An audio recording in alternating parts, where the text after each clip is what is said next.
Sekali Anda bisa berceramah dengan hebat. 2-3 kali Anda mau ngomong apa? Gelagapan juga. Mental Anda akan kena juga. Gak ada data di kepala ya? Nggak ada barang di kepala. Mau ngomong apa? Tapi Anda bayangkan, ada banyak ulama, kiai, atau tokoh yang secara tradisional belajar dengan sangat tekun. Dan dia nggak pernah belajar tentang retorika. Dia mungkin nggak pernah belajar ceramah. Nggak pernah praktek. Begitu pulang dia ke kampungnya, dia menjadi penceramah. Dan hebat karena ada banyak yang bisa diomongin.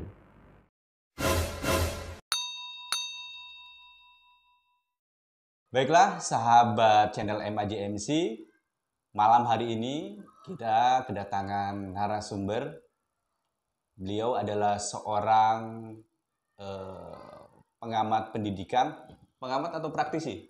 Praktisi pendidikan yang meskipun sebetulnya kalau kita telusuri dari perjalanan pendidikannya, beliau bukan dari jurusan pendidikan, S1, S2-nya di komunikasi, tapi beliau ini memiliki perhatian yang cukup besar terhadap dunia pendidikan dan itu dibuktikan dari separuh perjalanannya. Jadi beliau banyak melakukan pendampingan di dunia pendidikan. Langsung saja kita sapa saja narasumber kita pada malam hari ini. Selamat malam. Selamat malam Pak Diki. Akang Nanang Haroni. Ini baru saja tiba kemarin malam ya? Ya, betul. Kemarin malam dari Ciledug. Ya. Yang akan kita bicarakan malam hari ini sebetulnya fokusnya itu kita akan bicara soal komunikasi, disiplin komunikasi. Jadi itu disesuaikan dengan disiplin ilmu Kang Nanang sendiri yang digeluti oleh Kang Nanang. Nah, sejauh ini Kang Nanang itu memulai komunikasi itu apa sih? Oke, yang enak sih sebenarnya sekarang kita coba apa ya? Karena saya jarang menemukan orang di podcast yang mungkin agak menjelaskan ya studi ilmu komunikasi gitu. Ada program studi ilmu komunikasi di perkuliahan itu gitu. Bukan tidak ada, tapi jarang saya kira yang secara khusus. Jadi biasanya penjelasan semacam itu diberikan ketika Anda memilih studi itu kan di kampus. Tapi sebenarnya penting disampaikan kepada halayak gitu. Misalnya anak-anak muda yang baru lulus SMA atau baru lulus aliyah kalau mau studi ilmu komunikasi itu supaya jangan-jangan dia salah pilih karena dia nggak paham gitu misalnya. Oke. Nah jadi ya agak penting lah untuk menyampaikan secara garis besar lah gitu kira-kira apa sih sebenarnya studi ilmu komunikasi itu. Karena kalau kita tanya misalnya apa sih sebenarnya komunikasi gitu atau itu pasti jawaban yang paling mudah muncul adalah soal kita berbicara pada orang lain gitu misalnya atau ceramah gitu ya. Itu tidak salah gitu, tetapi studi ilmu komunikasi itu tidak sesederhana itu gitu, bukan hanya soal bicara gitu. Jadi public speaking itu salah satu materi dalam perkuliahan ilmu komunikasi gitu. Dulu memang dulu tuh kapan ya? Jadi mungkin tahun-tahun 80-an masih ya, 90-an juga, 80-an lah paling enggak ke belakang gitu. Kalau studi-studi ilmu komunikasi itu termasuk di Indonesia kan memang terbatas pada itu, orang bicara komunikasi itu ya asumsinya adalah public speaking, soal ceramah, soal dan lain sebagainya. Padahal itu salah satu aspek saja gitu. Nah, studi ilmu komunikasi itu adalah studi yang cukup luas gitu. Dia kalau dari genealoginya sebenarnya bukan bidang ilmu yang tua-tua amat, bahkan relatif baru gitu kira-kira.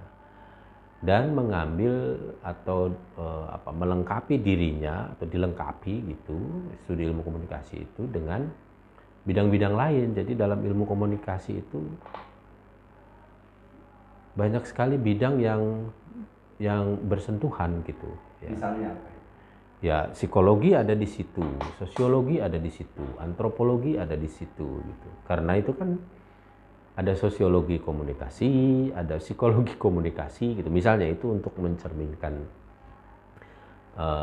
betapa ini bidang yang sangat luas. Kalau dari perkembangannya memang awalnya ya komunikasi itu public speaking, lalu kemudian meluas pada jurnalisme dan seterusnya gitu ya.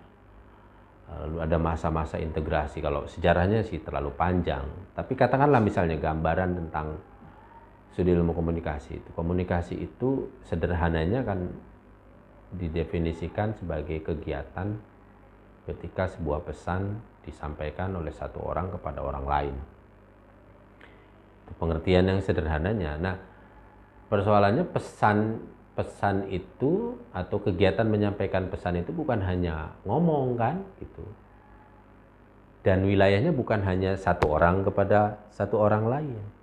Bisa satu orang kepada dua orang, bisa satu orang kepada tiga orang, bisa satu orang kepada orang banyak.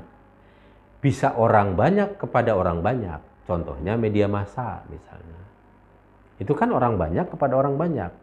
Yang ngomong kan memang presenter misalnya, atau anchor di televisi, atau penyiar di radio.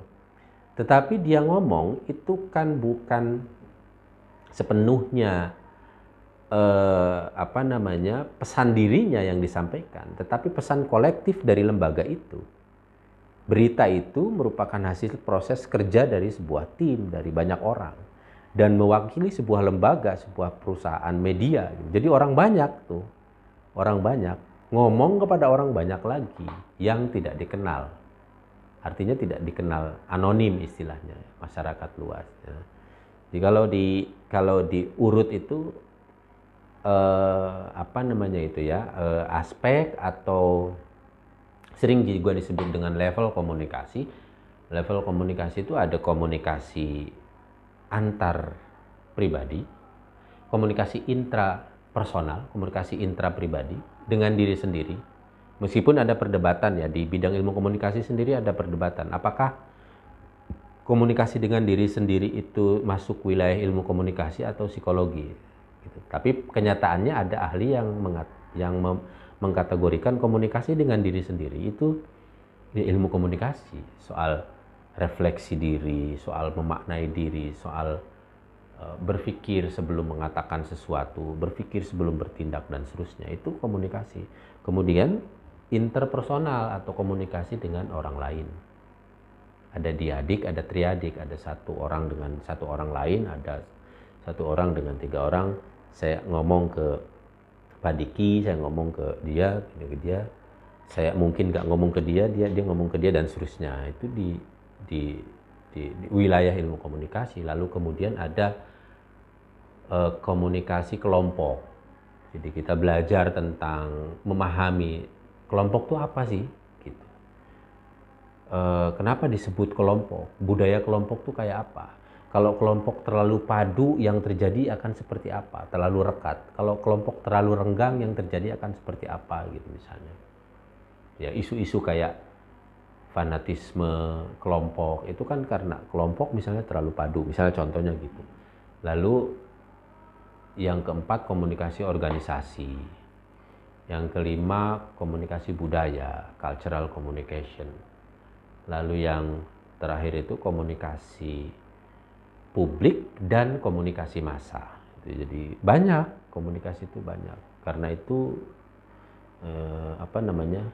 ya ini dilanjutkan aja dulu, nanti kan boleh dipotong dengan pertanyaan, silahkan. Tapi karena itu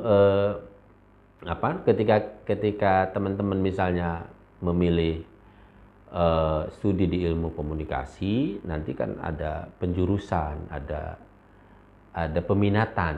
Nah, peminatan itu yang paling umum ya, yang paling umum, tentu berbeda-beda di setiap kampus.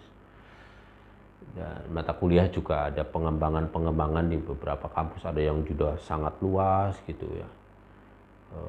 Misalnya ada yang membahas tentang komunikasi musik, komunikasi fashion, macam-macam kayak gitu. Itu kan itu peminatan di jurusan. Ada itu di perguruan-perguruan tinggi lain, tapi kalau misalnya yang umum termasuk di kampus saya misalnya ada 3 gitu. Jadi periklanan atau advertising, ya, kemudian PR atau kehumasan, dan media dan jurnalisme atau dulu broadcasting gitu. Nama sih bisa macam-macam lah ya. Nama bisa ada yang oh ini broadcasting gitu. Jadi sebenarnya itu di situ media dan jurnalisme. Jadi belajar kewartawanan, belajar menjadi praktisi televisi dengan berbagai skill yang dimilikinya gitu. Periklanan ya belajar tentang seluk-beluk periklanan, copywriting, macam-macam gitu ya. Kemudian PR atau humas gitu, pemasaran, ya, belajar tentang branding gitu dan seterusnya. Jadi kompleks. Komunikasi itu cukup luas, karena itu trennya kan dalam beberapa tahun terakhir ini tinggi atau meningkat ya, karena kebutuhan industri, kebutuhan pekerjaan itu relatif terpenuhi sebenarnya secara ilmu pengetahuan atau kognitif. Jadi kalau kita lihat dari belasan skill yang dibutuhkan di dunia pekerjaan, terutama di dunia modern, itu berkaitan dengan komunikasi, gitu, writing atau menulis, bicara dengan baik, tahu manner, macam-macam kayak gitu. Apakah komunikasi ini selalu harus dikaitkan dengan sesuatu yang sifatnya verbal? Kalau misalnya Kang Nang menulis di media massa, kemudian dibaca orang, apakah itu bisa dikatakan sebagai sebuah komunikasi? Ya pasti. Meskipun bukan verbal. Pasti gitu. Itu pasti. Jadi ya tadi itu dari dulu yang asumsinya hanya tentang bicara gitu ya, ceramah dan seterusnya. Ternyata komunikasi itu ya kan ada komunikasi politik gitu misalnya, itu kan ya sebenarnya belajar ilmu politik, tetapi dilengkapi dengan aspek-aspek yang terkait dengan komunikasinya gitu. Cara efektif menyampaikan pesan-pesan politik, bagaimana cara yang baik dan efektif untuk membentuk citra gitu. Misalnya kayak gitu. Soal pragmatisnya ya misalnya. Ya tentu saja wilayah lainnya adalah wilayah ilmu pengetahuan, artinya wilayah analisis atau wilayah riset yang terkait dengan itu. Gitu. Itu wilayahnya wilayah komunikasi politik gitu. Kenapa presiden kita itu dari periode ke periode berbeda gayanya? Bukan kenapa ya, atau bagaimana gaya komunikasi presiden kita dari periode ke periode? Bung Karno gaya komunikasinya seperti apa? Pak Harto gaya komunikasinya seperti apa? Gus Dur gaya komunikasinya seperti apa? Megawati dan seterusnya. Itu semua beda-beda gitu. Bukan hanya soal karakter gitu, tapi soal apa yang berada di balik itu kan. Itu wilayah komunikasi politik gitu misalnya. Gitulah misalnya. Tokoh kayak misalnya siapa itu? Pak Profesor Cipta Lesmana gitu misalnya, yang sangat concern dan banyak bicara tentang gaya-gaya komunikasi tokoh-tokoh politik, terutama presiden kita dari masa ke masa. Itu beliau pakarnya di bidang itu gitu misalnya. Begitu Pak Diki. Gitu. Ngopi lagi kita. Ngopi lagi. Dari sekian banyak disiplin ilmu komunikasi itu, menurut Kang Nang sendiri, yang paling menarik untuk Kang Nang pelajari sendiri itu di disiplin yang mana? Agak susah ya bicara tentang mana yang menarik. Ini memang pertanyaan yang mudah disampaikan tapi jawabannya sulit. Kayak orang terjun di dunia hiburan, dia punya bakat nyanyi tapi punya bakat acting juga gitu. Mana yang lebih? Pada akhirnya orang belajar itu dan berkembang di dunia akademis itu memang akan mengarah pada spesialisasi gitu. Jadi kita kuliah S1 itu kan general, Ilmu kita itu mungkin banyak tapi sedikit-sedikit. Nah, begitu masuk kuliah S2 itu sudah mulai agak masuk, oh ini komunikasi. Nah, masuk ke komunikasi itu semakin lama juga harus ada pilihan. Karena itu kemudian ada orang di ilmu komunikasi itu ada yang memang dia jago atau memang dia tertarik gitu. Dan banyak mempelajari tentang periklanan. Gitu. Ada yang ya PR gitu, atau kehumasan. Nah, saya itu di kebanyakan aktivitasnya di media dan jurnalisme gitu. Selain karena pernah juga menjadi jurnalis, juga karena memang minat terhadap dunia itu memang sudah lama ya, sudah lama ada. Jadi akhirnya menguatkannya di situ. Nah, bahkan di bidang media sekalipun, di kajian media sekalipun, kalau perlu pada akhirnya kita juga nanti akhirnya akan mengalami pengerucutan juga, akan ada pilihan juga gitu. Misalnya mungkin saya akan jauh lebih concern pada isu media dan agama misalnya kayak gitu. Saya nggak tahu itu. Jadi ya yang di periklanan juga akan terspesialisasi juga gitu. Jadi tokoh-tokoh ilmuwan komunikasi itu juga di Indonesia kan kelihatan ininya apa spesialisasinya. Si A misalnya ya dia nulis bukunya, ceramahnya atau statementnya di mana-mana atau tulisan opininya di media massa ya terkait dengan komunikasi budaya misalnya. Ada yang concernnya di perkembangan jurnalisme gitu misalnya. Ada yang soal bahasa dan lain sebagainya gitu ya. Begitu kira-kira, jadi lama-lama akan terspesialisasi gitu.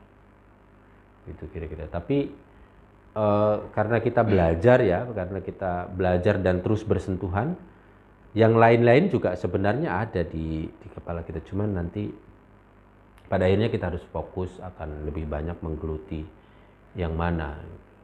Bagi-bagi itu bukan dalam pengertian memang harus dibagi, tapi karena memang mungkin kemampuan kita terbatas untuk mengetahui banyak hal. Saklar kita juga terbatas di kepala kita ya.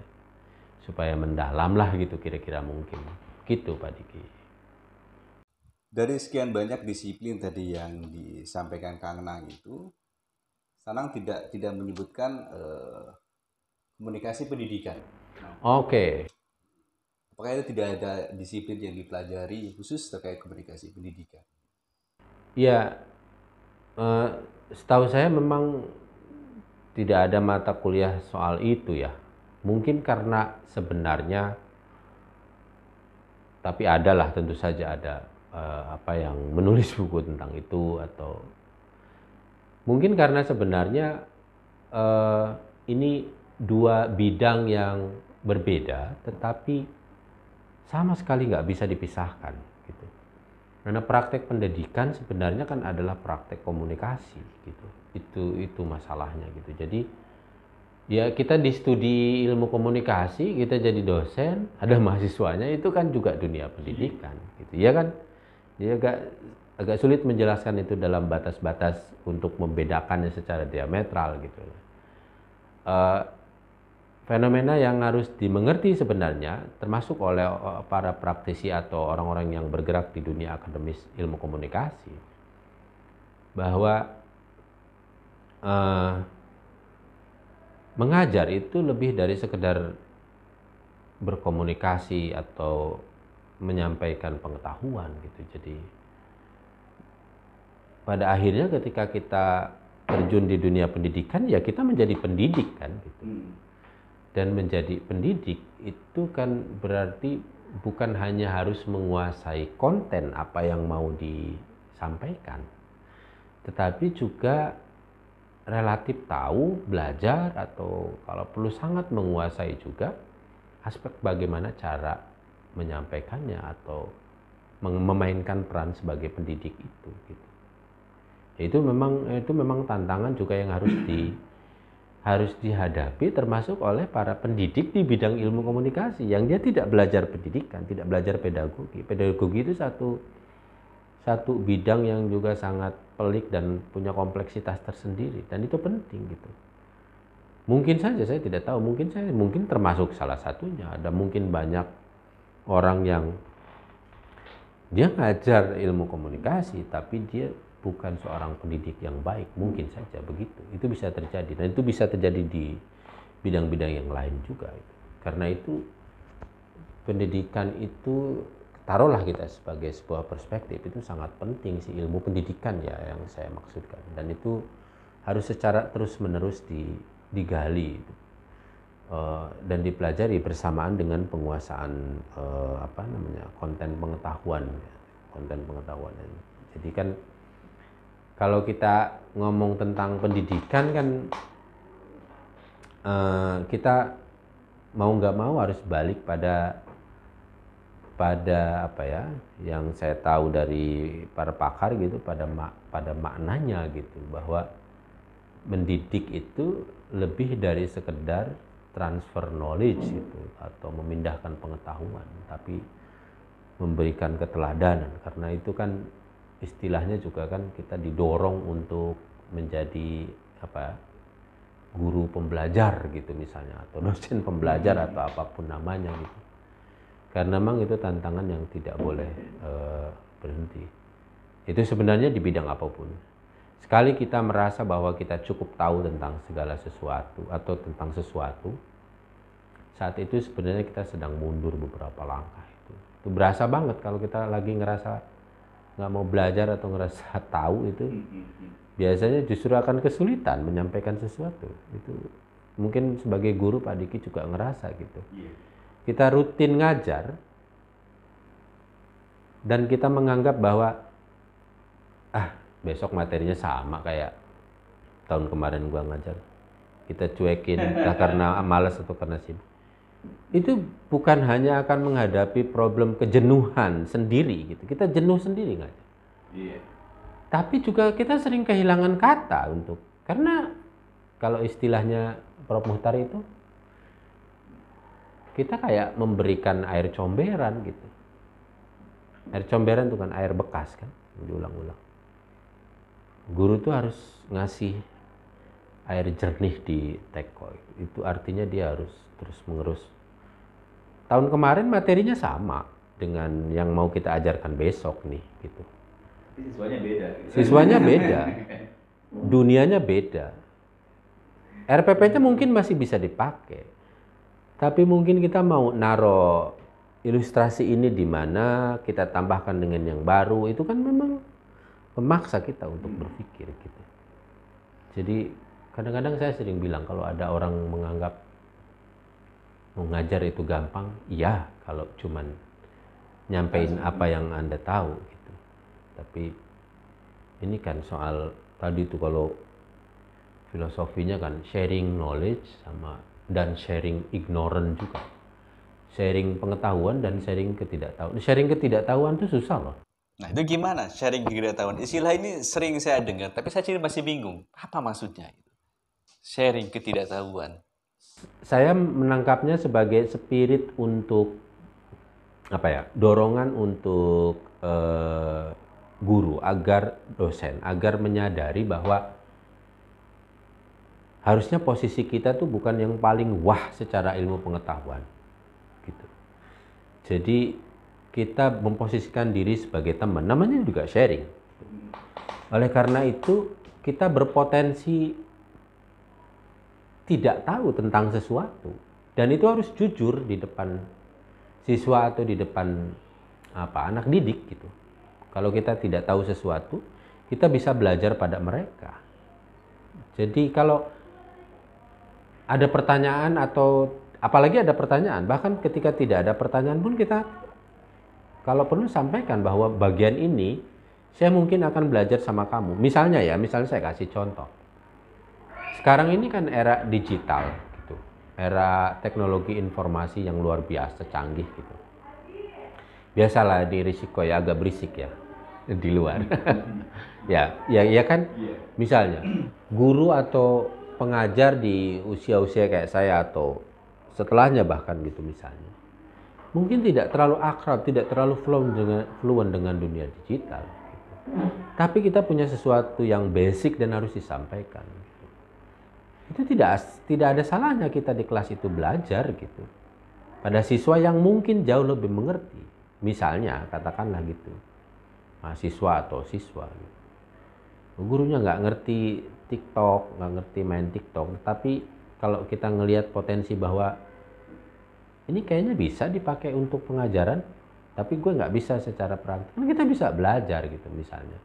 Itu kan bagian dari sharing. Nggak boleh lagi ada perasaan gengsi dan kita harus tahu segalanya. Apalagi menyembunyikan ketidaktahuan itu dengan ngomong ngalor ngidul supaya seolah-olah benar, padahal bukan hanya tidak dimengerti. Benar, salah ya. Iya, bukan hanya tidak dimengerti tapi juga sesat gitu. Itu kan gawat gitu. Jadi sharing knowledge, sharing pengetahuan, sharing ketidaktahuan, sharing harapan, dan sharing kecemasan juga. Sharing kecemasan ini istilah baru lagi pemirsa. Sharing kecemasan gimana itu? Nggak baru sih sebenarnya. Ya tapi kurang lebih kira-kira sama. Jadi intinya di sharing sih sebenarnya. Jadi kita berusaha untuk memotivasi, menumbuhkan harapan dan seterusnya. Tetapi juga bisa menikmati proses memahami persoalan gitu,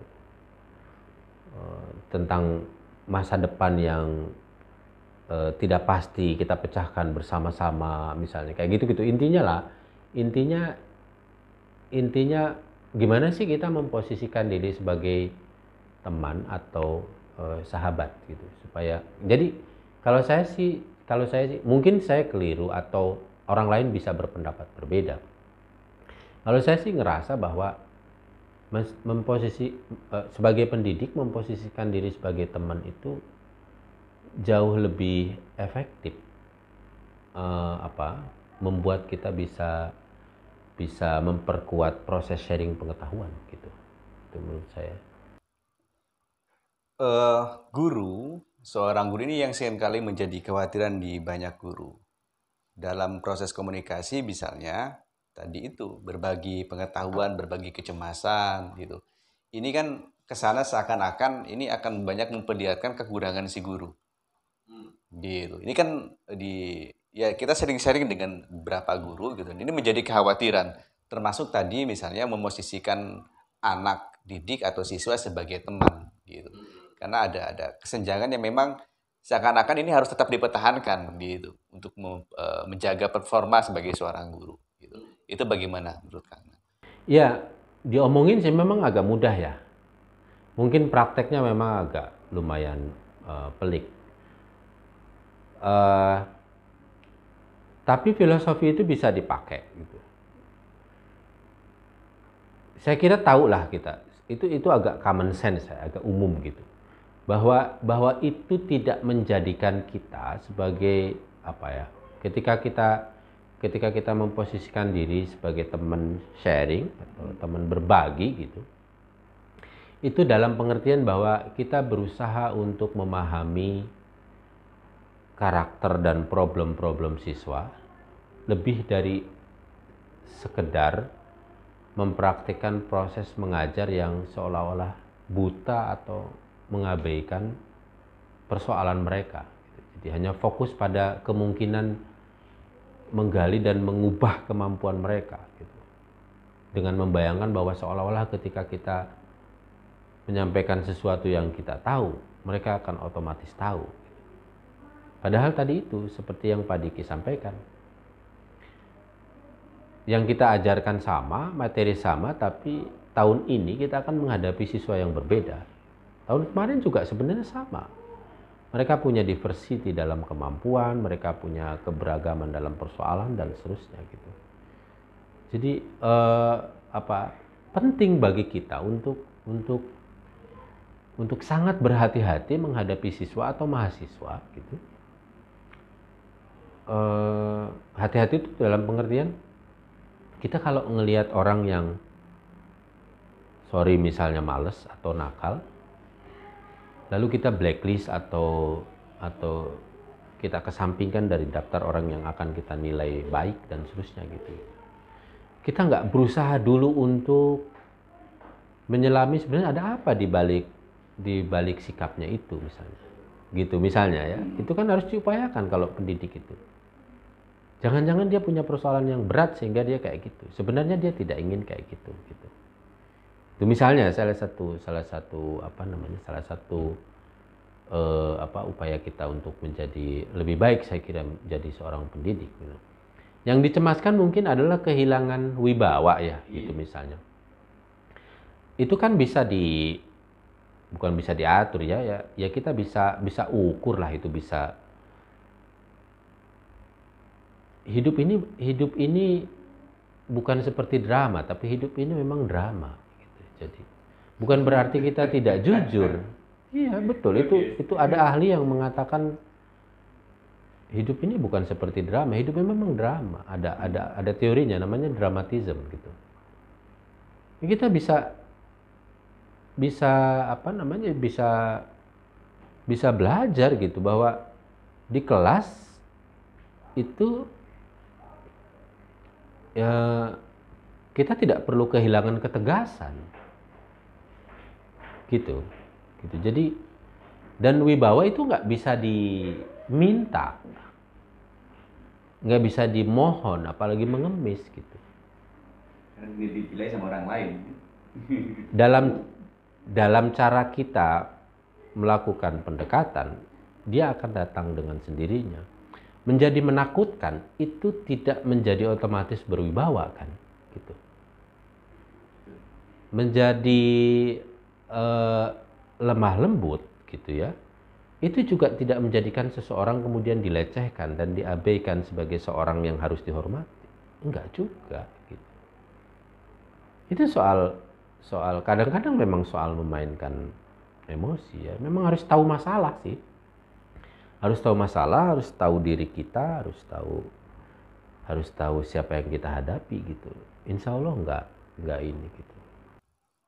Menurut Kang Nang, apa masalah yang ada di komunikasi pendidikan saat ini di sekolah secara umum garis besar?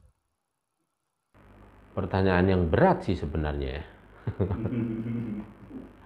Ya, kalau perspektifnya komunikasi organisasi gitu misalnya, pertanyaannya kan kemudian apakah sebuah lembaga pendidikan itu sudah menjalankan proses atau kegiatan berorganisasi secara baik, di mana misalnya komunikasi antara pimpinan dengan yang di bawahnya, dewan guru dan seterusnya berjalan dengan lancar,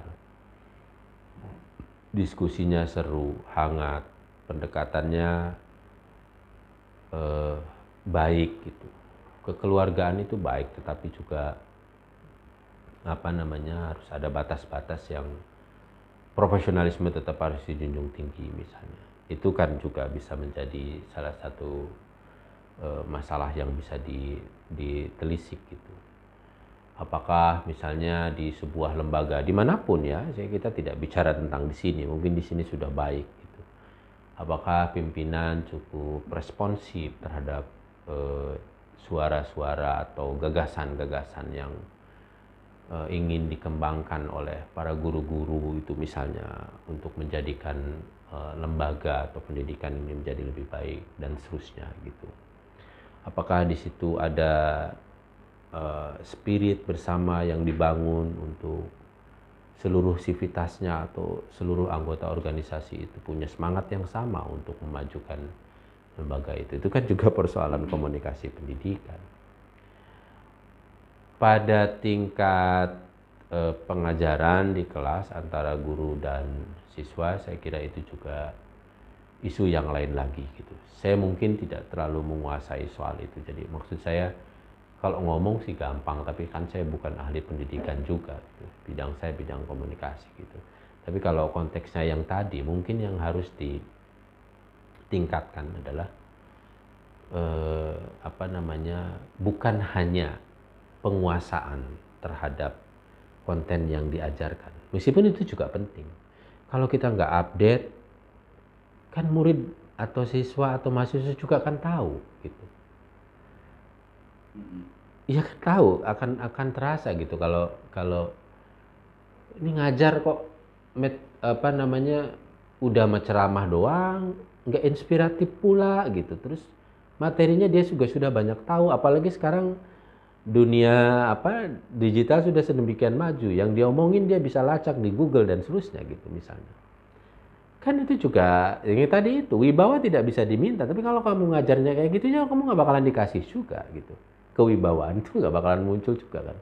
Pengetahuan, konten itu juga penting, tapi juga sangat penting metodenya gitu, cara menyampaikannya gitu. Lalu pada tingkat tertentu memperbaiki secara terus-menerus pembawaan atau pendekatan kita gitu. Termasuk tadi itu dalam memainkan peran sebagai guru dan teman gitu misalnya kayak gitu. Itu memang agak umum dan tidak sederhana, tapi ya kalau mau dibuat simpel dalam waktu singkat ya kira-kira begitulah gitu. Ya. Kalau saya mau boleh kasih pilihan, lebih penting seorang guru menguasai materi pelajaran gitu, atau lebih penting dia menyiapkan cara komunikasi yang baik dengan siswa? Menguasai materi pelajaran. Kenapa? Gini, pada akhirnya bagian terbesar dari mendidik adalah mengajar, gitu. Transfer knowledge pada akhirnya ya. Saya sering menganalogikannya begini. Anda mondok misalnya, Anda belajar muhadharah seminggu sekali atau seminggu 2 kali. Tapi ngaji kitabnya males, baca bukunya atau ngaji kitabnya nih, atau belajar merenungi, berefleksi dan seterusnya, nggak dilakukan. Yang kuat dari kita adalah hanya retorika. Sekali Anda bisa berceramah dengan hebat, 2-3 kali Anda mau ngomong apa, gelagapan juga, mental Anda akan kena juga. Gak ada data di kepala ya? Nggak ada barang di kepala, mau ngomong apa. Tapi Anda bayangkan, ada banyak ulama, kiai, atau tokoh yang secara tradisional belajar dengan sangat tekun. Dan dia nggak pernah belajar tentang retorika. Dia mungkin nggak pernah belajar ceramah. Nggak pernah praktek. Begitu pulang dia ke kampungnya, dia menjadi penceramah. Dan hebat, karena ada banyak yang bisa diomongin. Retorika dia bisa pelajari dalam perjalanan, dalam proses pengalaman. Kemarin kayaknya nggak enak ya ngomong kayak gini, ilustrasinya kayak gini, joke ini nggak kena. Dicari lagi yang lain dan seterusnya. Kalau harus memilih, isi kepala, kuatkan. Begitu Pak Diki. Dan cara komunikasi nanti akan nyusul ya? Kurang lebih begitu, meskipun itu penting. Baik, terima kasih Om Nang. Terima kasih pemirsa podcast channel MA JMC. Siap, terima kasih. Jadi serius begini ya. Padahal tadi saya sudah menyiapkan pengen santai gitu. Tapi ini pengalaman pertama saya jadi host jadinya kan. Dan ditembak langsung. Dua-duanya ditembak kayaknya ini. Gitu. Tapi karena data di kepalanya beda, jadi penampilannya juga beda. Baik, terima kasih. Tadi itu pertanyaan terakhir untuk bincang-bincang kita pada malam hari ini. Mungkin nanti sebuah kita ada pertemuan yang selanjutnya, dan semoga saya juga bisa lebih mempersiapkan diri. Jadi nanti gimana caranya biar nggak kamu tegang begini. Saya juga gak enak sebetulnya ini, tapi karena kebawahnya jadi begini akhirnya. Baik, terima kasih. Kita akan berjumpa di podcast MIJMC selanjutnya. Semoga bermanfaat. Assalamualaikum warahmatullahi wabarakatuh. Waalaikumsalam warahmatullahi wabarakatuh.